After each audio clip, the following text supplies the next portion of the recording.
ओम नमः शिवाय। जय श्री कृष्णा। एक वेदांत से कथा लेता हूँ। पुराने समय में एक ऋषि हुए हैं जिनका नाम कालांतर में बादश्रवा पड़ गया। वो महादानी थे। बाज का अर्थ होता है अन्न और श्रवा का अर्थ होता है उसके दान से प्राप्त यश। इन ऋषि के पोते हुए हैं ऋषि उद्दालक। जब उद्दालक काफ़ी वृद्ध हो गए तो उन्होंने विश्वजित यज्ञ करने की सोची। विश्वजित यज्ञ में अपना सर्वस्व दान करना पड़ता है। जब यज्ञ का कार्य समाप्त हो गया और ऋषि ने दक्षिणा वगैरह मंगवाई तो उस वक्त गोधन प्रधान था तो गाय ही दान की जाती थी।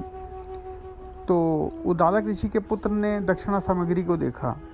उसमें जितनी भी गायें लाई गई थी छांट छांट के दुर्बल गायें जो दयनीय अवस्था में थी, जिनके थनों में दूध शेष नहीं रह गया था, जिनमें इतना सामर्थ्य नहीं था कि वो झुक के जल पी लें, घास चबाने के लिए दांत शेष नहीं थे, उन गायों को दान करने के लिए ऋषि ने अलग करवाया। ये देख के बालक नचिकेता का हृदय भर आया कि पिताजी कर तो पुण्य रहे हैं, पर दान तो ऐसी वस्तु का करना चाहिए जो स्वयं को सुख देने वाली हो, क्योंकि वही त्याग आपको पुण्य देता है। जो स्वयं को सुख देने वाली हो, प्रिय हो, उपयोगी हो और जिसको मिले वो आपको बार बार याद करे। ऐसी वस्तु देना जो मिलने वाले के लिए दुख का कारण बने पुण्य नहीं कहलाता। यह तो अपनी विपदा दूसरे पर डालना हुआ। फिर बालक नचिकेता ने यह भी सोचा कि मैं तो अपने पिता का प्यारा पुत्र हूँ और इस यज्ञ में सर्वस्व दान किया जाता है, तो मुझे देने के लिए इन्होंने किसको सोचा। बालक नचिकेता ने पिता से पूछा, पिताजी मैं आपका धन हूँ, आप मुझे किसको देंगे। पिता ने 2-3 बार पुत्र के प्रश्न को ध्यान नहीं दिया। पुत्र नचिकेता बार बार पूछने लगा तो पिता को क्रोध आ गया और वो क्रोध में बोल पड़े, मैं तुम्हें यम को दूंगा।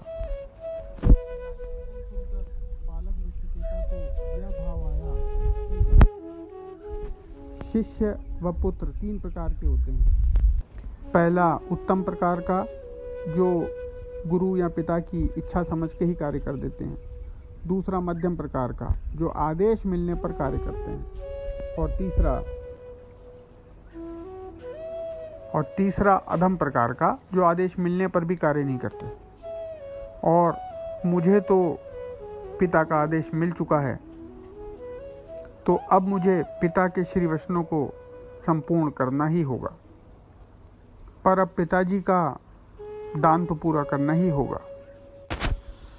इसके बाद बालक नचिकेता योग शक्ति से सीधे और 3 दिनों तक यम के द्वार पर उनकी प्रतीक्षा करते रहे। 3 दिनों बाद जब यमराज उनसे मिलने आए तो यम महाराज ने उनसे कहा कि तुमने मेरी 3 दिन और 3 रात्रि प्रतीक्षा की है, अतः तुम मुझसे 3 वरदान मांग सकते हो। तो पहला जो नचिकेता उनसे वर मांगते हैं वो यह मांगते हैं, मैं थोड़ा संक्षेप में बता रहा हूँ क्योंकि अत्यधिक लंबा हो जाएगा, कि पहला ये वर मांगते हैं कि मेरे पिता जो मुझे आपके पास भेजकर जो अब अशांत हो रहे हैं वो शांत चित्त हो जाएं, संतुष्ट हो जाएं, और जब भी मैं वापस जाऊं तो वो मुझे अपने पुत्र नचिकेता के रूप में ही पहचान कर बड़े स्नेह से वार्ता करें। यमराज ने उनको तथास्तु कह दिया। तो नचिकेता ने दूसरा वर मांगा कि आप मुझे अग्नि विद्या की शिक्षा दीजिए। यमराज ने उनको अग्नि विद्या की शिक्षा दी और फिर उनकी बुद्धि की परीक्षा लेने के लिए उनसे पूछा, तो जैसा यमराज ने बताया था वैसा ही नचिकेता जी ने उनको बता दिया। इससे प्रसन्न होकर यमराज ने जिस अग्नि का विस्तार उन्हें दिया था, उस अग्नि का नाम इनके नाम से ही प्रसिद्ध होने का वरदान दे दिया। इसके बाद जो तीसरा वरदान नचिकेता ने मांगा कि हे ईश्वर, लोग कहते हैं कि मृत्यु के बाद आत्मा का अस्तित्व रहता है और कुछ लोग कहते हैं कि आत्मा का अस्तित्व नहीं रहता है। कृपया इस बारे में मुझे प्रज्ञा दीजिए। यमराज आश्चर्यचकित हो गए, क्योंकि यह बहुत गोपनीय विषय था और ऐसा विषय पात्र को ही बताना चाहिए। अतः यम ने आत्म तत्व की दुष्कर्ता को उसको समझाते हुए कहा, नचिकेता, यह बड़ा ही गहन विषय है और इसको समझने में बड़े बड़े ऋषि मुनि भी विस्मय में आ जाते हैं। अतः तुम इसे छोड़कर भोग मांग लो। तुम चक्रवर्ती सम्राट बनना चाहते हो, कोई राज चाहते हो, स्वर्ग के भोग चाहते हो, कुछ भी मांग लो, पर यह वरदान मत मांगो।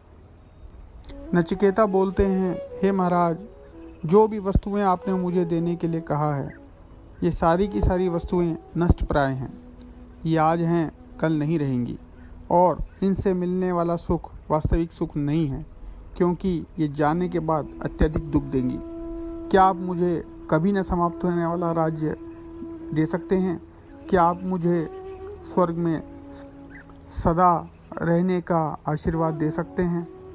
तो यम बोलते हैं, नहीं, यह तो होगा लंबे समय के लिए, पर सीमित होगा। तो नचिकेता बोलते हैं, जब ब्रह्मा आदि देवताओं का जीवन भी सीमित है तो यह भोग और यह ऐश्वर्य लेकर मैं क्या करूँगा? और जिस तत्व के बदले में आप ये सब बताना चाहते हैं और वो तत्व नहीं बताना चाहते, इसका मतलब वो तत्व अत्यधिक दुर्लभ है। मुझे तो महाराज उसी का ज्ञान दे के कृतार्थ करें। आगे जब यम देखते हैं कि यह बालक हठी है और पात्र भी है, तो यम बताते हैं कि हे बालक, सुख के दो साधन हैं, श्रेय व प्रेय। सदा परमात्मा की प्राप्ति के लिए यत्न करना श्रेय कहलाता है। भोग, पुत्र, धन, मकान, सम्मान, यश, पद, स्वर्गलोक इत्यादि की प्राप्ति का उपाय प्रेय कहलाता है। श्रेय विद्या है और प्रेय विद्या के रूप में अविद्या। आगे यम बोलते हैं कि कर्म करके लोक तथा परलोक का जितना भी सम्मान, जितना भी भोग प्राप्त कर लो, कितना भी महान उपलब्धि क्यों न हासिल कर लो, वो नष्ट प्राय है, अनित्य है। और उस अनित्य से तुम परमात्मा को प्राप्त नहीं कर सकते, क्योंकि परमात्मा नित्य है। यह शरीर एक रथ के समान है। इस रथ का मालिक आत्मा है। इस रथ का सारथी बुद्धि है, लगाम मन है, और जो इसके घोड़े हैं, बलवान घोड़े, वो इंद्रियां हैं। हे नचिकेता, यदि आत्मा सो जाती है तो इंद्रियां और मन सारथी को अर्थात बुद्धि को भरमा लेते हैं और घोड़े वहीं जाते हैं जहां उनको भोग दिखता है, हरी घास दिखती है। पर यदि आत्मा जागृत है तो वो बुद्धि के द्वारा मन की लगाम को कस के पकड़ता है, और जब लगाम कस के पकड़ता है तो इंद्रियां रूपी अश्व उसके पूर्ण नियंत्रण में आ जाते हैं, और फिर रथ वहीं जाता है जो आत्मा का लक्ष्य है। लक्ष्य की ओर जो है रथ बढ़ने लगता है। यह शरीर एक वस्त्र के समान है। जैसे फटे वस्त्र को उतार कर नया वस्त्र पहन लेते हो, उसी प्रकार शरीर के जीर्ण शीर्ण होने पर आत्मा भी नया वस्त्र धारण करने के लिए इसको छोड़ जाता है। आत्मा का शरीर को छोड़ना मौत है। आत्मा का दूसरे शरीर को धारण करना जन्म है, और कर्मानुसार यह आत्मा एक देह से दूसरी देह में आता जाता रहता है। आत्मा का अस्तित्व कभी मिट नहीं सकता, वह तो मात्र वस्त्र बदलता है, पुराने के बाद नया, और यह क्रम चलता रहता है। यही ब्रह्म ज्ञान है। आत्मा को इस चक्र से मुक्ति दिलाना, उसके प्रयाण स्थान में ले जाना ही मोक्ष है। ओम नमः शिवाय।